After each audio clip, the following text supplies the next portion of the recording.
the first time I played in Space, which was probably, I would say 1990, 91, a very long time ago. I was basically working with a record label called React Records in the UK, and React was doing a label launch party in Ibiza at Space, and I was one of the DJs that had a compilation album out called Fact with React, and then they invited me to come and play as a part of their DJ roster.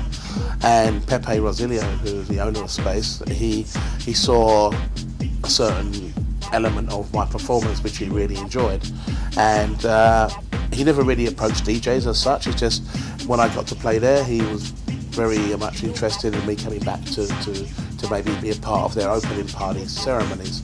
And so I got invited back out of the performance that he saw me play, and again he saw something else within me, and saw it again. And and all the time I made my birthday parties at Space.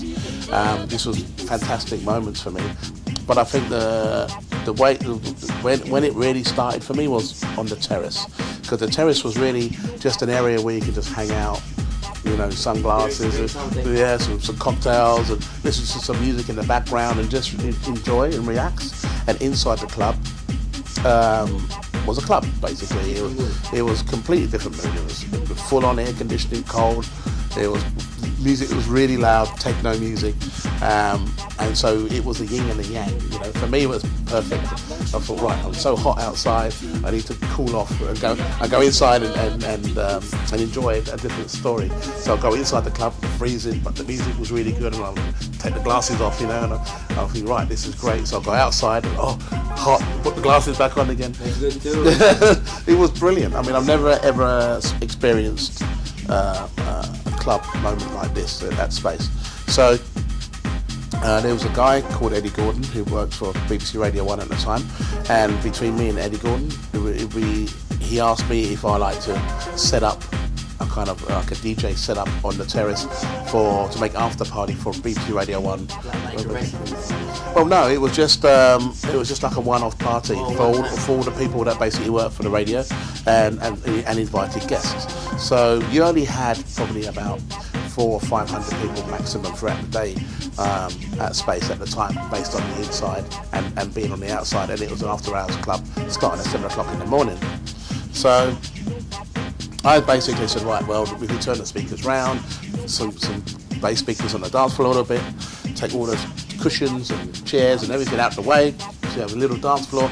We get the turntables, and we make a table at the certain area so we can see the people if they come, and I think we're good to go. So Pepe never saw anything like this before. He was thinking, well, what's going to happen here? Well, what happened was 1,000 people came, saw the terrace absolutely rocking, more than he's ever seen in the club, and I was behind the turntables with this idea of how I felt that the terrace should be. And from that moment on, the terrace became very well, it was an iconic moment for the club, because people then were going for after hours at the terrace, not even inside. The inside was something okay, but outside on the terrace, open air, under the sun, dancing to this music, which was just good house, feel good music. It was brilliant, and I was very much a big part of that success. So